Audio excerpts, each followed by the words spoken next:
Machine की नाई काम करते करते शुष्क न हो जाए और विचार बिना काम करते करते मशीन न हो जाए और केवल विचार करते करते शेख चिल्ली न हो जाए। विचार भी जरूरी है तो साथ साथ में प्रेम भी जरूरी है। प्रेम भी जरूरी है तो संयम उससे भी ज़्यादा जरूरी है, और संयम जरूरी है तो सदाचार की भी नितांत आवश्यकता है। और उस सदाचार के पथ पर प्रेम सहित श्रद्धा सहित कदम आगे रखें और मेरा भैया त्रिलोचन हो जाए। इसलिए आज के दिन मेरे भैया की रक्षा का संकल्प साकार करने के लिए बहन भाई के घर जाती। राखी का धागा तो छोटा सा होता है, लेकिन बहन का संकल्प उसमें अद्भुत सामर्थ्य भर देता है।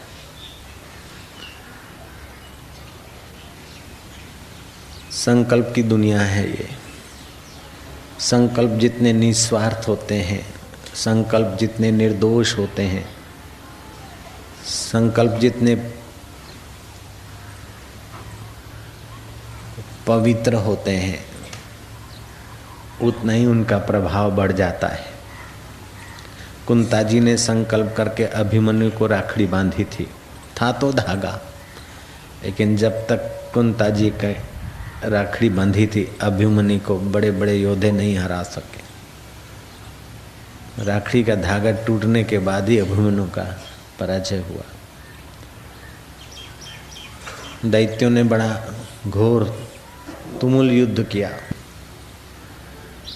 देवताओं को परास्त होने की नौबत आ रही थी। उस नारी ने, उस नारायणी ने, शची ने राखड़ी का धागा लिया और इंद्रदेव को बांधा।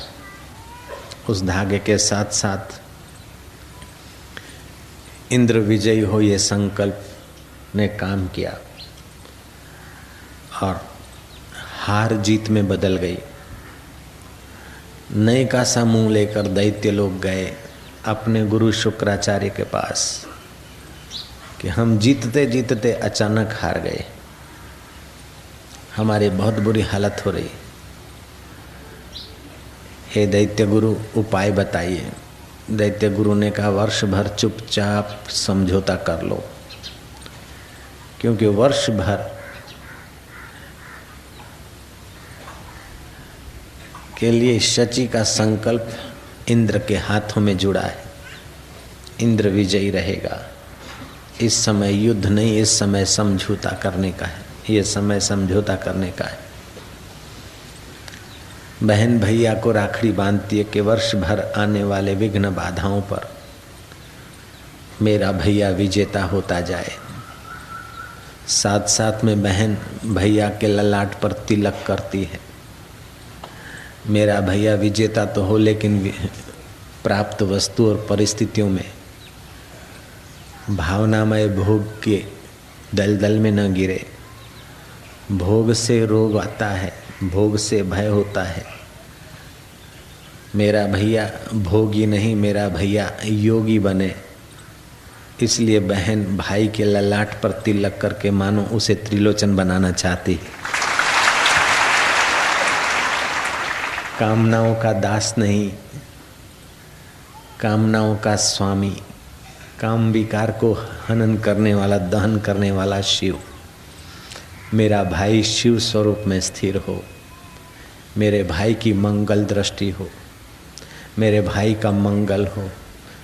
और बहन भाई का मंगल चाहती है, शुभ कामनाएं बड़ा काम करती है, बड़ी मदद देती है। ये तो नारी नारायणी है अथवा भैया है, इन पशुओं की कामनाएं भी एक दूसरे को मदद करती है।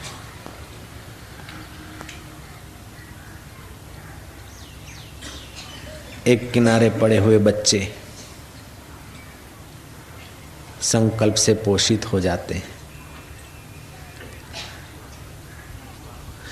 कछुआ अपने संकल्प अपने भावों से बच्चों का पोषण कर देता है। विज्ञानियों ने प्रयोग किया, आपड़े ससलू कहिए, खरगोश हिंदी में कहते, खरगोश को ले गए, उसकी माँ से दूर किया, माँ के शरीर में सूक्ष्म आंदोलन ग्रहण कर सके ऐसे यंत्र फिट किए। खरगोश को जब सताया जा रहा है बच्चे को, तो माँ के दिल की धड़कनें दुखद नोट की गई, और उसे जब सुख दिया जाता है तो माँ के चित्त में भी प्रसन्नता का आंदोलन नोट किया गया। जब पशु का हृदय अपने पुत्र से या अपने माँ से, पुत्र का हृदय अपने माँ से इतना जुड़ा है, तो भैया का हृदय बहन से, बहन का हृदय भैया से जुड़ा, और उसमें दोनों के शुभ संकल्प हों तो वर्ष भर कल्याण हो जाए, इसमें क्या बड़ा आश्चर्य है। विघ्न बाधा आती है तो भैया त्रिलोचन है, विघ्न बाधा के सिर पर पैर रखने की सामर्थ्य बहन के संकल्प में और भाई के पुरुषार्थ में विधाता ने जोड़ रखी है। और भैया भी आज के दिन बहन को ऐहिक चीज देकर संतुष्ट तो कर लेता है, लेकिन साथ साथ में बहन की जीवन की जिम्मेदारी अथवा बहन के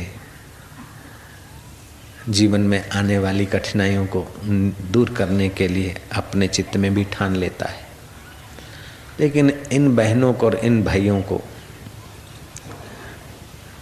आशाराम चाहता है कि केवल अपने बहन और अपने भाई तक सीमित न रहे, अपने घर तक नारी तू सीमित न रह, अपने घर तक ही भैया तू सीमित मत रह, बहन तू घर तक सीमित मत रह, तू भारत की बहन है, भारत की कन्या है, भारत की नारी है, तू भारत का भैया है, भारत का नर है। भा माना ज्ञान, ज्ञान में जो रत रहे वह भारत, ऐसा तू भारतवासी, बहन तू ऐसी भारतवासी। अपनी दृष्टि को विशाल बना। नारी में विशालता सहन शक्ति तो दी, लेकिन नारी संकीर्ण बनती है तो झगड़े का मूल कही जाती। चार मड़े चोटला ने कूटे कोई ना ओटला, ये कलंक नारी को लग जाता है। अगर वो संकीर्ण है और तू मैं की बातों में अपना समय खराब करती है तो नारी के ऊपर ही कलंक लग जाता है। लेकिन नारी अगर भारतीय संस्कृति की महानता अपने हृदय में ले आए, अपने दिल में ठान ले, तो वह नारी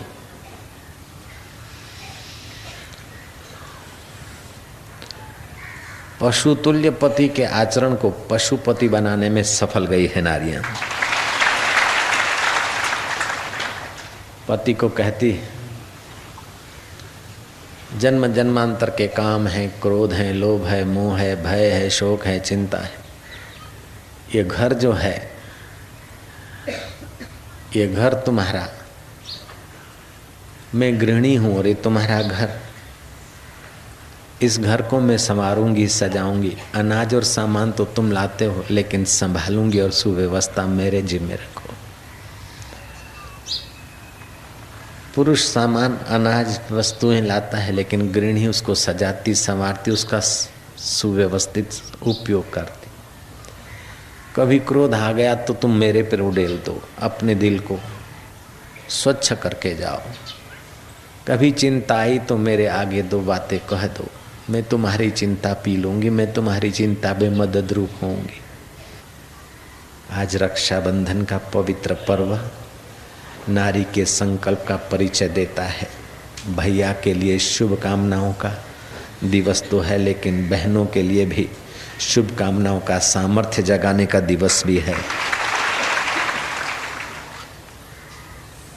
इसे नारेली पूनम भी कहते हैं। सागर खेड़ू दरिया में देश परदेश माल ले जाने वाले अथवा दरियाई व्यवसाय करने वाले लोग आज के दिन दरिया शाह की, वरुण देवता की पूजा करते, और कोई कोई तो अपनी उंगली से रक्त के 2 बूंद दरिया को अर्पण करते हैं कि अगर हमारा कोई कर्म अथवा हमारा कोई प्रारब्ध या कोई कर्म से हमें अकाल मरना पड़ता हो, हमारा खून बह जाता हो अथवा जीवन बह जाता हो तो उसमें आप हमारी रक्षा करिए। हम बलि देने के बदले नारियल देते, 2 बूंद रक्त की अर्पण करके अपना शुभ चाहते हैं और वर्ष भर बड़े बड़े विघ्न और बाधाओं से वो बच निकलते हैं।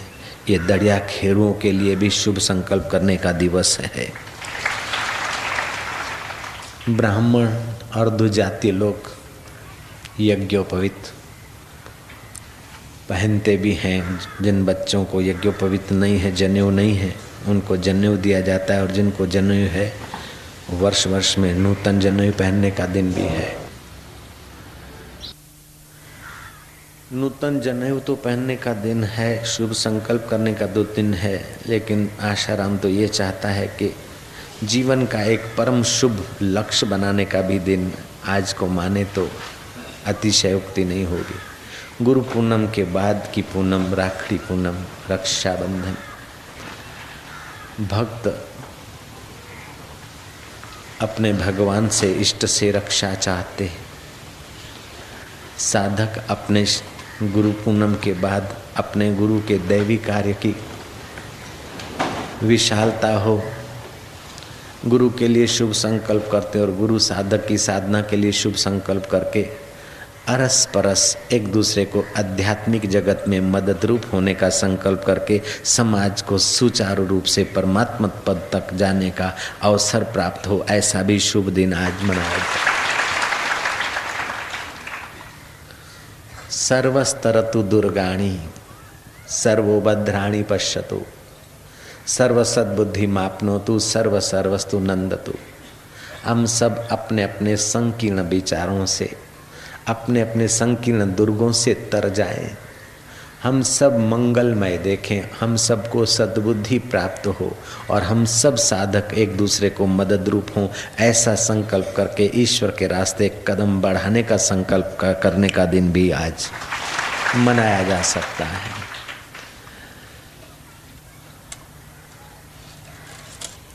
शची ने इंद्र को राखड़ी बांधी थी, लक्ष्मी माँ ने बलि राजा को राखड़ी बांधी थी। बलि राजा ने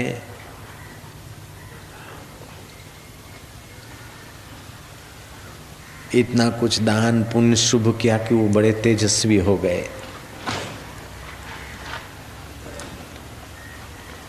उनके नाम पर दैत्य कुछ का कुछ करने लगे। देवता चिंतित हुए भगवान के पास अर्ज की। भगवान ने कहा, बलि रावण और कंस की नाई मारने योग्य नहीं है, वहाँ तो मुझे नन्हा होकर जाना पड़ेगा। भगवान वामन होकर बलि से 3 पैर पृथ्वी के मांगते हैं और बलि ने दे दी और भगवान विराट हुए। एक कदम में यह लोग, दूसरे कदम में परलोक, तीसरा कदम कहाँ रखूं? बलि ने कहा, नाथ तीसरे कदम में आप मुझे ही नाप लीजिए। सर्वस्व देकर सर्वेश्वर को संतुष्ट किया। सर्वेश्वर कहते हैं कि बलि अब तुम्हें मैं सुतल में भेजूंगा।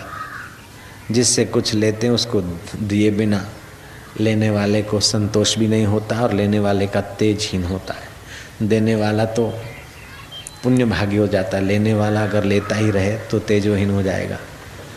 भगवान के लिए तो ये सिद्धांत नहीं लगता, लेकिन भगवान स्वतः ही जरा सा लेते हैं और बहुत सारा दिए बिना रहते नहीं। भगवान ने कहा कि बलि मैंने तेरा सर्वस्व लिया, लेकिन सर्वस्व लेने के बाद सर्वेश्वर तेरा द्वारपाल बनेगा। सुतल का राज्य बलि को मिला और भगवान वामन होकर आए थे। सब पाया तो फिर वामन होकर बलि के द्वार पर भगवान द्वारपाल होकर रहे। सप्ताह बीता, महीना बीता। लक्ष्मी जी सोचते कि प्रभु गए देव कार्य करने के लिए, अभी तक नहीं आए। पता क्या, देवों का तो कार्य हो गया, लेकिन अभी देवादिदेव भगवान नारायण देव बलि के यहाँ वचनबद्ध हैं, उनके द्वारपाल होकर बैठे हैं। लक्ष्मी जी ने बलि के महल में अनजान महिला का रूप लेकर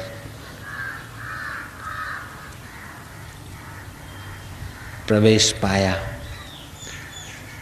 और लक्ष्मी जी बाट देखती रही। रक्षाबंधन के दिन की लक्ष्मी जी ने बलि के हाथ कलाई पर वो सूत का धागा बांधा और शुभ संकल्प किए। बलि कहता है, बहन क्या चाहिए? बोले, और तो कुछ नहीं, सर्वस्व देकर जिस सर्वेश्वर को द्वारपाल बना दिया है तुमने, बस इस धागे के मूल्य में सर्वेश्वर को आजाद कीजिए।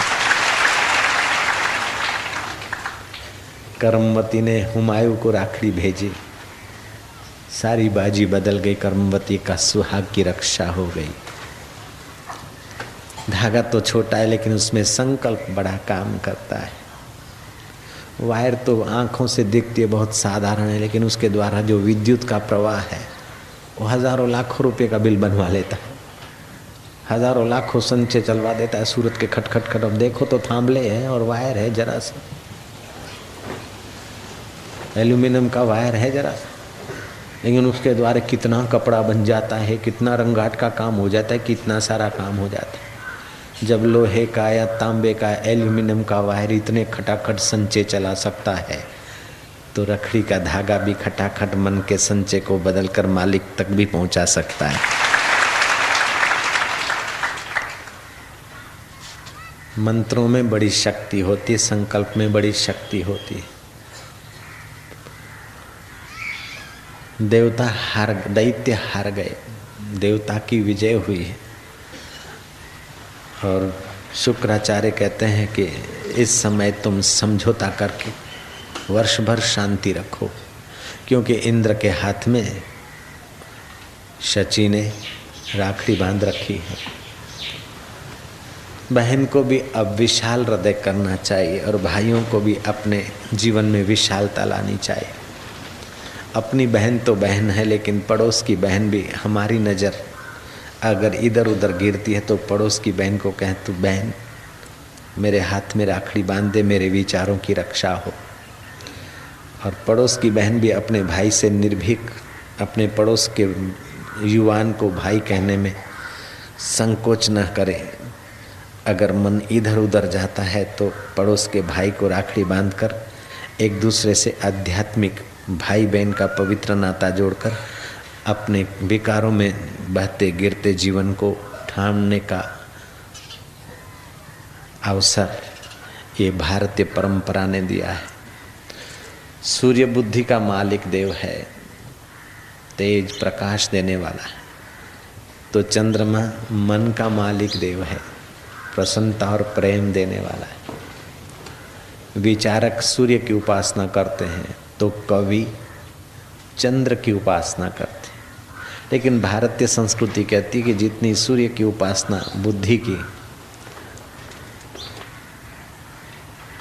उपासना और बुद्धि के विकास की जरूरत है, उतना ही प्रेम के विकास की भी जरूरत है। अकेला प्रेम अंधा हो जाएगा, अकेली बुद्धि शुष्क रह जाएगी। जैसे गगन में सूरज भी जरूरी है और चांद भी जरूरी है, और सूरज चंदा के दोनों के मेल से अन्न औषधि पुष्ट होती है, ऐसे ही विचार और भावना के मेल से जीवन पुष्ट होता है। भाव को विकसित करने का दिवस, शुभ भावों की रक्षा करने का संकल्प करने का दिवस, शुभ भावों से शुभ के प्राप्ति का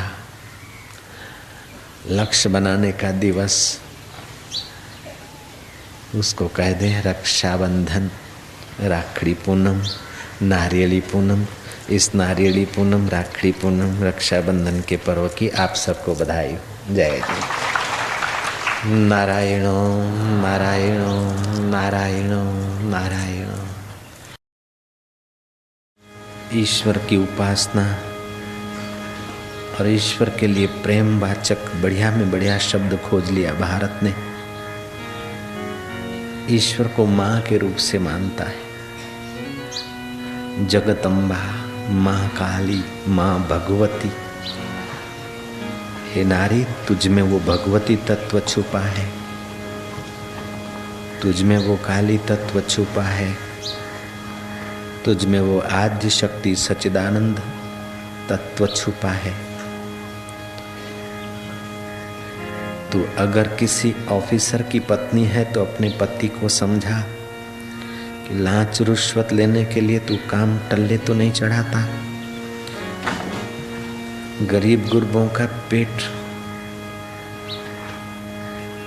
भूखा रखकर अपने विलासिता को तो नहीं पोषते हो। अगर पोषते हो तो कृपा करके अपने जीवन को बदलो, दृष्टि को बदलो। अगर तू नेता की पत्नी है तो अपने पति को समझाना और उस पर ख्याल रखना कि समाज को वचन देते हैं वो निभाते कि नहीं निभाते। लोगों को लड़ाकर राज्य करना चाहते कि लोगों के दुख दूर करके सही राज्य करना चाहते हैं। अपने पति का पुण्य नष्ट न हो और पति देश परदेश में पैसों की थप्पी करके मर जाए और प्रेत होकर न भटके, उसका ख्याल हे भारत की नारायणी तुझे ही तो रखना होगा। अगर ऑफिसर की पत्नी है तभी तू ख्याल रख। अगर तेरा पति नेता है तभी तू ख्याल रख। अगर तेरा पति व्यापारी है तभी तू ख्याल रख। तेरा पति वकील है तो ख्याल रखना, और तेरा पति डॉक्टर है तो ख्याल रखना। तू तपस्या की मूर्ति है, प्रेम और आदर्श की तू प्रतिमा है। लड़ते कलह में पचते कुटुंब को और पड़ोस को तू पावन संदेश दे और अपने पावन जीवन को उनके आगे तू प्रत्यक्ष कर दिखा। तुझ में बहुत सारी क्षमताएं हैं। ऋषि दयानंद के मार्ग पे चलने वाले श्रद्धानंद साधु नहीं बने थे, पुलिस में नौकरी करते थे, शराब का भाव में मशगूल थे, लेकिन उनकी धर्म पत्नी ने ठान लिया कि मैं इनको बदल के ही रहूंगी, चाहे मुझे कितना भी सहन करना पड़े। सहन शक्ति तो नारी को ईश्वर ने वारसागत दी है, उसके रग रग में है। पति शराब पीकर आते, लथड़ते आते, मैं आपको शराब से रोकूंगी, मैं आपको बदल कर रहूंगी। बोले तू क्या बदलती, बड़ी आई। वो और शराब पीते। ऐसे होके आए एक दिन कि लोगों ने उठाकर बेहोशी हालत में छोड़ गए घर। रात्रि के 2 बजे पत्नी ने उनके पीठ पर हाथ फेरे, वमन करवाई, शराब का नशा उतरा, भोजन की थाली परोसती। तब वो थानेदार साहब कहते तू तो मेरे को खिलाए बिना खाती नहीं, अब रात्रि के 2 बजे हैं, भूखी रही है। बोले हाँ, आप खाएंगे तभी मैं खाऊंगी। बस उसकी सहन शक्ति और संकल्प ने पति का हृदय बदल दिया। बोले तू क्या चाहती है, मांग ले। बोले बस मैं यही मांगती हूँ कि बस आप शराब छोड़ दीजिए, आप महान आत्मा बनिए, आप असुर नहीं, आप दैत्य जीवन न बिताएं, आप देव जैसा जीवन बिताइए। उस देवी ने शुभ संकल्प करके याचना की, अपने लिए नहीं, पति के भले के लिए। और पति के हृदय में बैठे हुए परमात्मा ने सहयोग किया। उसी थानेदार ने संकल्प कर लिया, पत्नी को गुरु मानकर उसकी बात मान ली, और आगे चल के ऐसे तो नेक पुरुष हुए कि स्वामी श्रद्धानंद के नाम से पूजे जाते। गोपीचंद को मां ने ही इतनी ऊंचाई तक पहुंचाया, नारी ने पहुंचाया।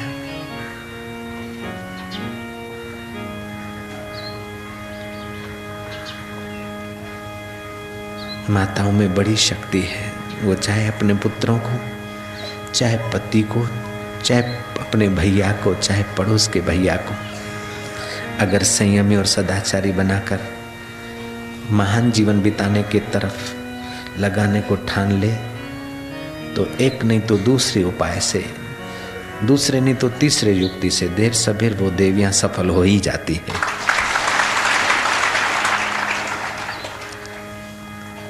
उनके जीवन का एम गोल कुछ ऊंचा होता है तो महान बन जाती है। और जीवन कायम पिक्चर देखकर तू नहीं तो और सही मरते एक दूजे के लिए ऐसे गंदे दृश्य और फिल्म देखकर नारी अपना हरास कर लेती है। नारी को समान अधिकार नहीं, नारी के अधिकारों की तो कोई बराबरी नहीं कर सकता। नारी को ईश्वर ने वो अधिकार और वे क्षमताएं दे रखी है।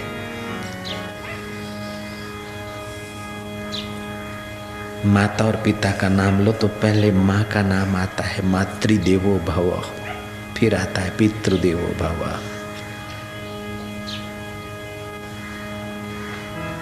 मातृ शक्ति छुपी है, आद्य शक्ति छुपी है। उसी शक्ति में गोता मार के अपने भैया को,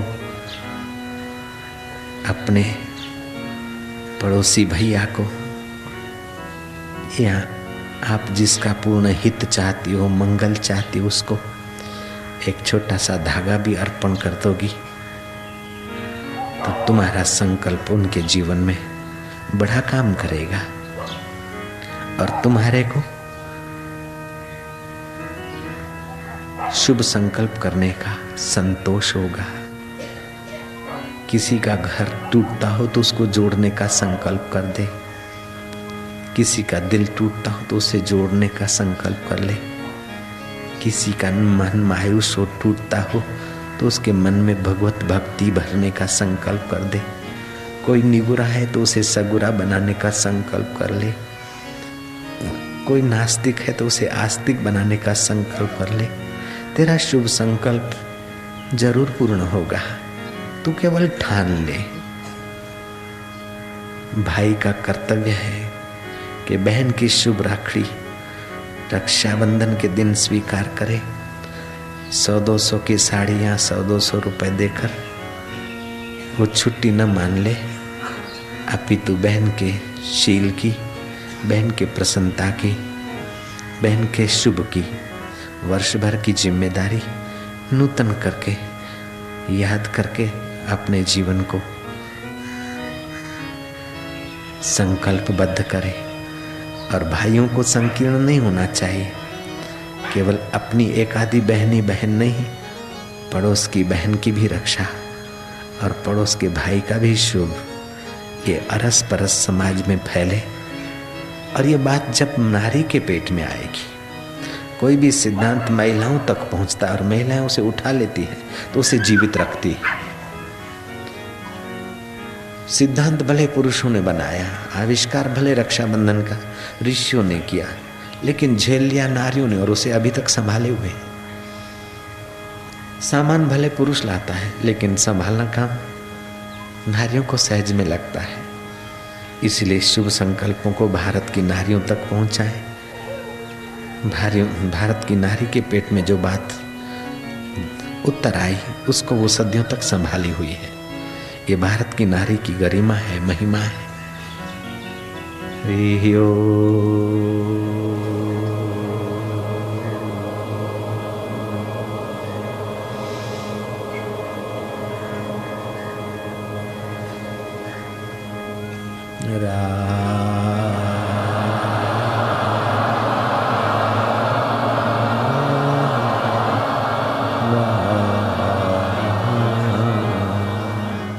हरि सम जग कछु वस्तु नहीं,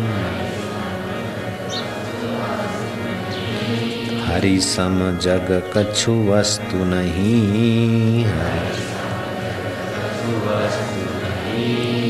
प्रेम पंथ सम पंथ,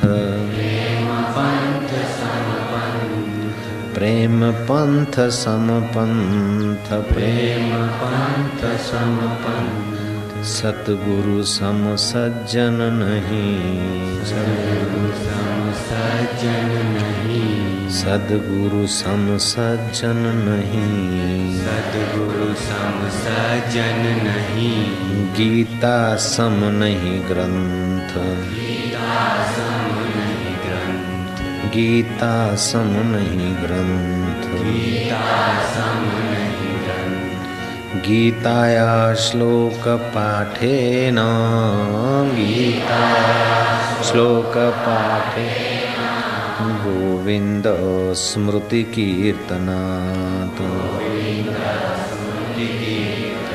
साधु दर्शन मात्रेण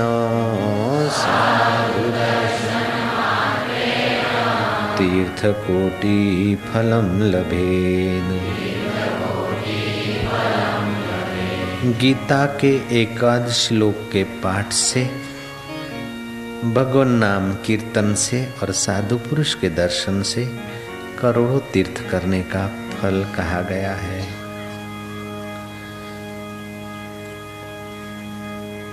अद्वेष्टा सर्वभूतानां अद्वेष्टा मैत्री करुणा एव च निर्ममो निरहंकार समदुःख सुख क्षमेः समदुःख सुख क्षमेः। अद्वेष्टा सर्वभूतानाम, अपने चित्त को ऐसा महान बनाओ कि किसी भी प्राणी के प्रति आपके चित्त में द्वेष न ठहरे। सावधानी जरूरी है, लेकिन द्वेष बुद्धि से अपना ही घाटा होता है। किसी के लिए हमारे चित्त में द्वेष न रहे, क्योंकि हमारे चित्त में परमात्मा रहने वाले। हमारा हृदय भगवान को रखने के लिए है, द्वेष की आग जलाने के लिए हमारा हृदय नहीं। द्वेष जिसके लिए रहता है वो तो आइसक्रीम खाता होगा, लेकिन हमारा हृदय द्वेष से खराब होता है। इसलिए अपने दिल में न सासू के लिए द्वेष रहे, न बहू के लिए द्वेष रहे, न ननद के लिए द्वेष रहे, न भाभी के लिए रहे, न भैया के लिए रहे, न पिता के लिए रहे, न पत्नी के लिए रहे, न परिवार के लिए रहे। द्वेष किसी के लिए नहीं। परिवार है एक पाठशाला, जन्म जन्मांतर के संस्कारों को उड़ेलने की जगह है। ठीक है, कभी आ गया गुस्सा, हो गया, मार दिया तमंचा, मार दिया तमाचा, मार दी थप्पड़ बेटे बेटी कोई आपस में जरा थोड़ा हो गया, लेकिन फिर घड़ी भर में भूल जाए। महाभारत का तुमुल युद्ध होता है दिन भर, लेकिन शाम को दोनों शत्रु सेना के लोग एक दूसरे से हाथ मिला के मिलते, प्रणाम करके मिलते। हाथ मिलाने की परंपरा तो अभी आई। एक दूसरे के यहाँ जाते मिलते हैं, चित्त में द्वेष न रखें। किसी फकीर ने कहा, सूफी फकीर ने, कि 4 मनुष्यों से सावधान रहना चाहिए। झूठ बोले इंसान से सावधान रहे। वो झूठ बोला कभी भी धोखा दे सकता है और कुछ भी कर सकता है। विवेकानंद ने भी इस बात को कहा कि जो जरा जरा बात में झूठ बोलते हैं वो खतरनाक आदमी होते हैं, कुछ भी कर सकते हैं। दूसरा मनुष्य वह है जो मूर्ख है, भले झूठ तो नहीं बोलता, मूर्ख है। तो मूर्ख भले तुम्हारा हितैषी है, लेकिन तुमको जरा जरा बात पे टेंशन दे देगा। इसलिए मूर्ख आदमी से भी थोड़ा बच के। झूठ बोलने वाला और मूर्ख। तीसरी बात, जो कपटी है अथवा अति लोभी है, उससे भी अपने को बचाए। और चौथी बात, जो नीच दिल का है, नीच हृदय का है, वो एंड मौके पे तुम्हें धोखा दे देगा। इसलिए इन 4 प्रकार के मनुष्य से बचिए। जो नीच विचार का है, नीच हृदय का है, उससे ज़्यादा आप जुड़िए नहीं। ठीक ठीक काम पुरतु काम। नीच वृत्ति का व्यक्ति, नीच हृदय का व्यक्ति कभी भी आपको दुख के घाट, कष्ट के घाट उतारेगा, अथवा कष्ट के घाट उतरोगे तो आपको विशेष धोखा देगा, जैसे जुडास ने जीसस को धोखा दे दिया, यहूदा ने। तो अपने चित्त में द्वेष का अभाव, भगवान के रास्ते जाने वालों से मैत्री, अपने से छोटे हैं तो करुणा। मैत्री करुणा एवच, फिर ममता न बढ़े। ये मेरा मेरा मेरा, शरीर भी मेरा नहीं तो ये मेरा कब तक। ऊपर से कह दो मकान मेरा, घर मेरा, ये मेरा, भीतर से कहोगे ये सब सपना है। मैत्री करुणा एवच निर्ममो निरहंकार, ममता और अहंकार से अपने हृदय को बचाते रहना। धन का अहंकार आए तो बड़े बड़े धनाढ्य हैं। सत्ता का, सौंदर्य का, भक्ति का कोई भी अहंकार आए तो याद रखना कि ये घाटा कराने वाला है। अहंकार मिटाने के लिए उस अनुरूप उपाय कर लेना। जिस सुख को राजे महाराजे राज्य वैभव को तुच्छ समझकर ऋषि आश्रम में लेने को जाते थे राजा भरतरी, गोपीचंद, राजा जनक, राजा अश्वपति, राजा भोज और राजा रामचंद्र जी भी जिस आत्म सुख में मग्न रहते थे वह आत्म सुख का अधिकार मनुष्य जन्म में मिलता है। इसलिए चरपरे चवाना अथवा मीठी मिठाइयों तक रुकना नहीं। ज्ञान भाव, ज्ञान और भाव की एकता जीवन में जरूरी है। गीता कहती है बुद्धा भाव संविताहा, बुद्धि और भाव का समन्वय करिए। बुद्धिपूर्वक समझिए कि शरीर पंचभौतिक मिथ्या मिट्टी में मिलने वाला है, और भावना कीजिए कि इस मिट्टी में शरीर को चलाने वाला चैतन्य जो है सोहम साक्षी मेरा आत्मा, सो मैं हूँ। आत्मा की भावना कीजिए। आत्मज्ञान का वर्णन सुनिए सत्पुरुषों से। आत्मज्ञान की बात ही अपने सत्मित्रों से कीजिए। आत्मज्ञान का ही प्रसाद अपने प्रियों को दीजिए।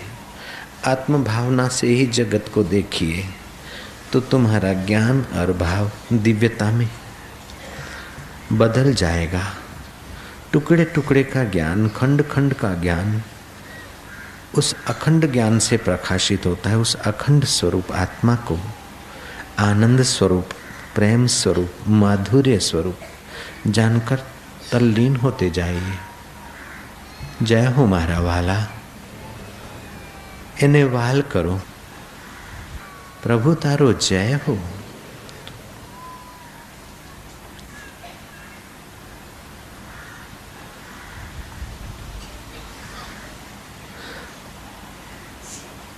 सूफी फकीर रबिया जंगल में जा रही थी। जंगल के पशु पक्षी उस रबिया की प्रेम निगाह से, प्रेम भाव से आकर्षित होकर रबिया के इर्द गिर्द मंडारने लगे। रबिया का खुदाई प्रेम, ईश्वरीय प्रेम, प्राणी मात्र में एक अल्लाह, ला इलाहा इल्लल्लाह, ईश्वर के सिवा कुछ भी नहीं, सब में वो ईश्वर छुपा है। रबिया का ये दृढ़ प्रेम पशु और पक्षियों को भी आकर्षित और आनंदित कर देता था। रंग बिरंगी कपड़े पहनकर नटनटियां आकर्षित आनंदित करे, वो विकारी आकर्षण, विकारी आनंद है।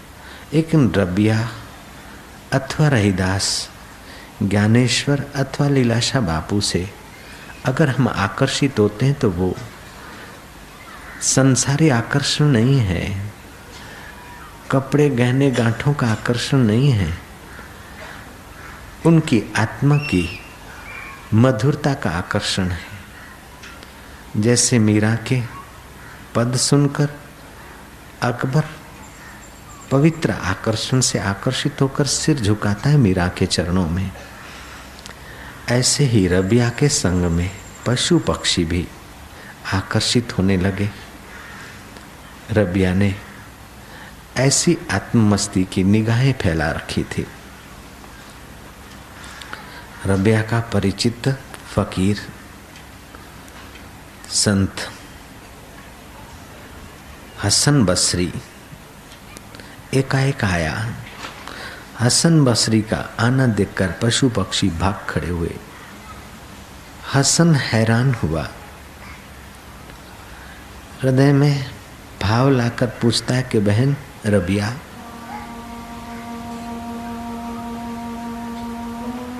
तेरे से तो ये पशु पक्षी प्रेम विवल हो रहे थे, मुझे देखकर क्यों भाग खड़े हुए?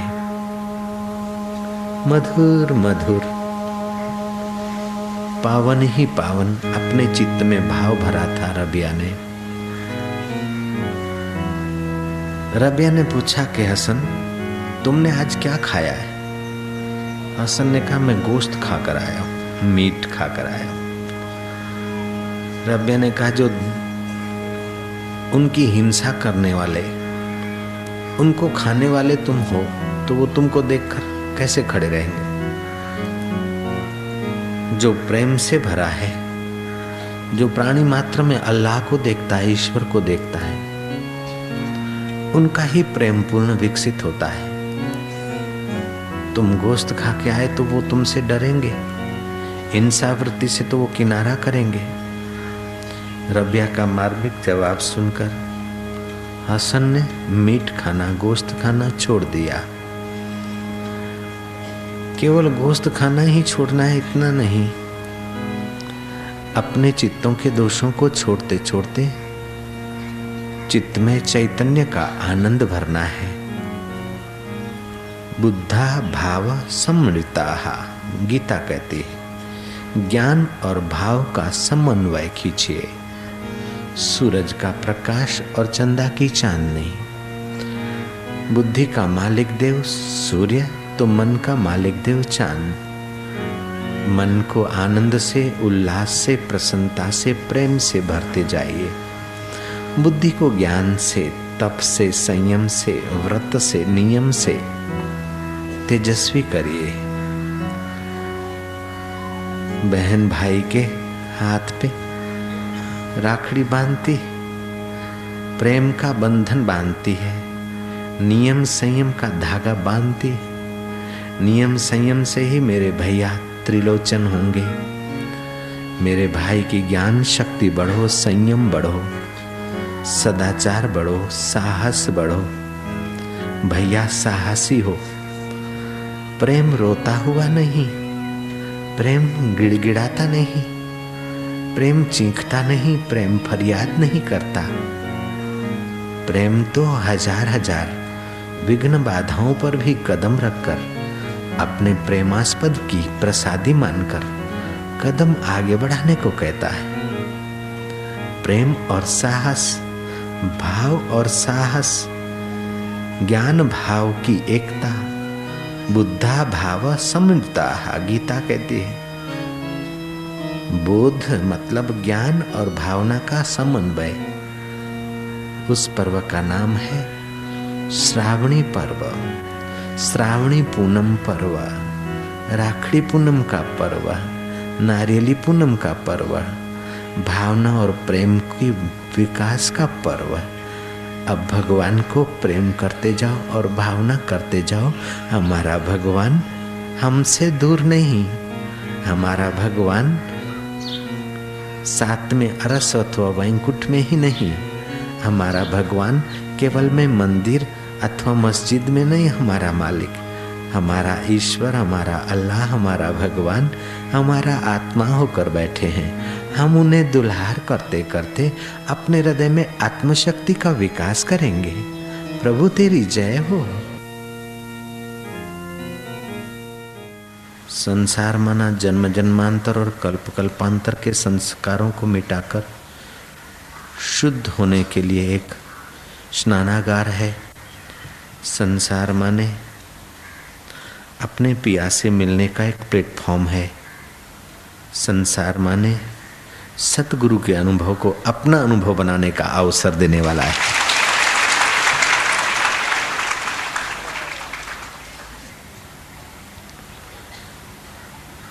सच्चरित्रवान पुत्र, मधुर भाषिणी पत्नी, सदा प्रसन्न रहनारो स्वामी, स्नेह भर्याला मित्र, विश्वासु सेवक, क्लेश मुक्त मन, रुचि अनुसार सात्विक धन और विद्या से चमचम चमकता मुखमंडल, ये सब संसार के कष्टों को हरने वाले और इष्ट की कृपा से, परमात्मा की प्रसन्नता से प्राप्त होते और सदा प्रसन्न रखते। जीव हिंसा न करवी, बीजानु धन हड़पવું नहीं, સત્ય બોલવું અને યોગ્ય સમય દાન કરવું, તૃષ્ણાના વેગને રોકવું અને ગુરુજનો પ્રતિ વિનમ્ર સ્વભાવ થવું, સર્વ પ્રાણીઓ પર દયા અને નિર્વિરોધ આ કલ્યાણનો માર્ગ છે। सब प्राणियों के प्रति दया और निर्विरोध, वासनाओं के वेग को रोकना, जीव हिंसा न करना, समय पर आते समय पाकर सुअवसर मिले तो दान करना, गुरुजनों के प्रति विनम्र होना,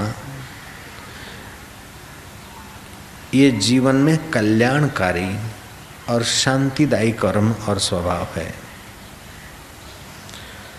अकबर के 9 रत्नों में एक रत्न हो गए बनारसी दास। वो अपनी प्रियता से बड़े प्रसिद्ध थे, सत्यता से बड़े प्रसिद्ध थे। वो सत्य बोलते थे।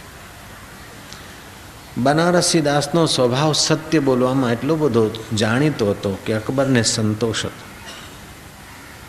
એકવાર અકબરજી એની પરીક્ષા લેવા માટે बनारसी दास ने सभा में बोलावीने कहूं कि मारा हाथ में पक्षी मरेलो छे के जीवतो छे, मुठ्ठी वाली कपड़ू ढांकी, आ पक्षी मरेलो छे के जीवतो छे। ये पक्षी मेरे हाथ में जो है रुमाल ढका हुआ है पक्षी है। अब बताओ कि पक्षी मरा हुआ है कि जिंदा है। बनारसी दास थोड़ी देर के लिए शांत हो गए, चुप हो गए। सोचने लगे अगर मैं बोलता हूँ ये पक्षी जिंदा है तो अकबर उसका गला दबा देगा। अकबर बोलता है कि आज तेरी परीक्षा है, सत्य बोलने में तुम प्रसिद्ध हो। अगर आज का सत्य तुम्हारा सत्य नहीं हुआ, झूठ निकला, तो तुमको देश से निकाल दूंगा, पदच्युत करके देश से निकाल दूंगा। हाथ में पक्षी है, ऊपर रुमाल ढका है। अकबर पूछता है कि पक्षी जिंदा है कि मरा हुआ है। बनारसी दास सोचता है कि अगर मैं कह दूं कि ये मरा हुआ है तो अकबर रुमाल हटा देगा और पक्षी को छोड़ेगा तो उड़ान भरेगा, मेरी बात झूठी हो जाएगी। अगर मैं कहता हूँ पक्षी जिंदा है तो पक्षी का गला दबा देगा, दिखाएगा कि तेरी बात झूठी निकली। अकबर मुझे हराना चाहता है इस बात में, तो अगर मैं मरा हुआ पक्षी बोलता हूँ तो जीवित दिखा देगा और जिंदा पक्षी बोलता हूँ तो उसका गला दबा देगा, मर जाएगा पक्षी। घड़ी भर वो शांत रहे, चुप रहे। फिर दृढ़ता से बोला कि जहाँ पर ना पक्षी मरा हुआ है, मरा हुआ। अकबर ने वही किया। बनारसी दास को झूठा साबित करने के लिए रुमाल हटा दिया, मुट्ठी खोल दी, पक्षी उड़ गया। बोले तुम आज झूठे साबित हो गए, तुम्हें पदच्युत किया जाता और देश से निकाला जाता है। लेकिन बनारसी दास के चित्त में शोभ नहीं हुआ और चेहरे की प्रसन्नता गायब नहीं हुई।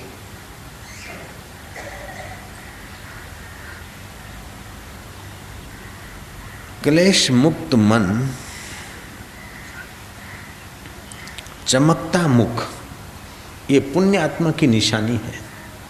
क्लेश मुक्त मन और चमकता चेहरा, प्रसन्न चेहरा,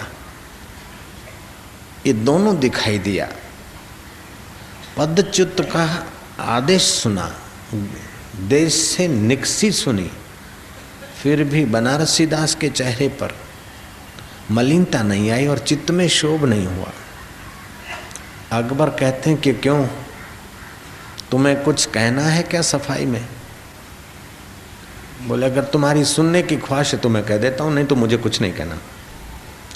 हाँ अच्छा सुनाओ। मैंने जानबूझ के कहा कि पक्षी मरा हुआ है। अगर मैं पक्षी जिंदा बोलता तो आप उसका गला दबा देते। मैं सत्यवादिता में तो प्रसिद्ध हूँ, लेकिन ऐसा सत्य नहीं कि किसी की जान ले ले। इसलिए जानबूझ के मैंने असत बोला कि पक्षी मरा हुआ है ताकि उसको जीवन दान मिल जाए। सत्यम ब्रूयात हितम ब्रूयात, सत्य बोलो और हितकर बोलो और मधुर बोलो। कभी कभी माँ सत्य तो बोलती है लेकिन मधुर नहीं, कटु बोलती। कभी कभी माँ सत्य भी नहीं बोलती, मधुर भी नहीं बोलती और कटु बोलती, लेकिन हितकर तो बोलती है। दवा कड़वी झेर होती है, जो हूँ पी छू मीठी छे मीठी छे,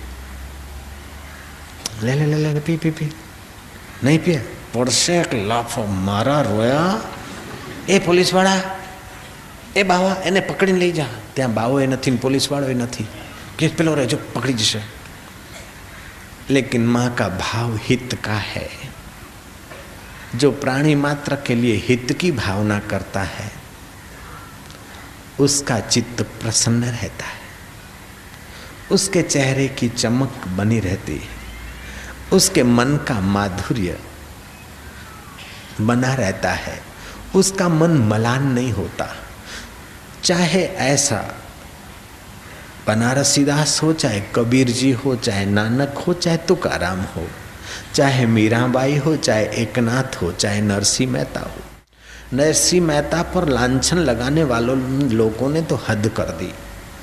नरसिंह मेहता का तेज प्रभाव देखकर लोगों ने न जाने क्या क्या षड्यंत्र रचे। और नागर ब्राह्मण, वो नरसिंह मेहता नागर ब्राह्मण, उन्हीं के नागर ब्राह्मणों में और उन्हीं का कोई मामा और कोई सगे वाला एक्शन कमेटी का मेंबर हुआ है। फिर भी नरसिंह मेहता का चित्त मलिन नहीं और चेहरा उदास नहीं। ये चमक है पर उपकार और सत्य के प्रभाव। सत्य एक परमात्मा है और वो परमात्मा सब जगह सब में है। ये बात भगवान अपने मुंह से कहेंगे। ये गीता का श्लोक चलते फिरते चित्त की प्रसन्नता और मुखमंडल का ओजस्वी तेजस्वी बनना और जीवन विघ्न बाधाओं के बीच भी निर्लेप नारायण के सुख से ओतप्रोत रहे, ये ऐसा श्लोक है। ये ऐसी बात भगवान कहने जा रहे हैं। भगवत गीता 13वें अध्याय का 28वां श्लोक।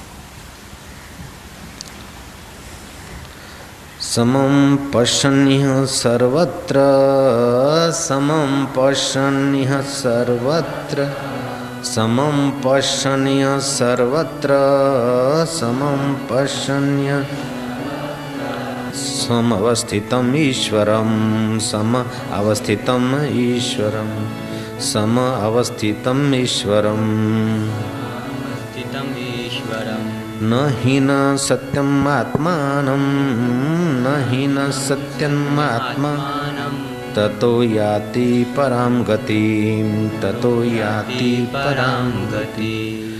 ते पुरुष સર્વભાવમાં સંભાવથી રહેલા પરમેશ્વરને સમાન રીતે જોતો પોતાના વડે પોતાનો નાશ નથી કરતો, અર્થાત રાગ દ્વેષને વશ નથી થતો અને પરમ ગતિને પ્રાપ્ત થાય છે।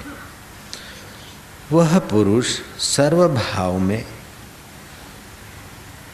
समभाव से रहने वाला परमेश्वर को देखता है और अपने हाथों से अपना नाश नहीं करता, अर्थात राग द्वेष के वश नहीं होता। ऐसा पुरुष परम गति को प्राप्त होता है। ये बहुत सरल उपाय है। अपने कल्याण के लिए बहुत बढ़िया बात कह रहे हैं भगवान। जो भगवान को सब में सम देखता है, ऐसा नहीं कि गरीब में भगवान छोटा, अमीर में बढ़िया, पठित में भगवान बढ़िया और अनपठित में भगवान दूसरा, गुजराती में भगवान 2 नंबर का और हिंदी में भगवान 1 नंबर का और सिंधी में भगवान 3 नंबर का और यूरोपियन में भगवान 4 नंबर का। नहीं, भगवान सब में समभाव और एक है। जिस सत्ता से सिंधी और पंजाबी की आंख देखती है, उसी भगवत सत्ता से मारवाड़ी और सुरती लाला की आंख देखती।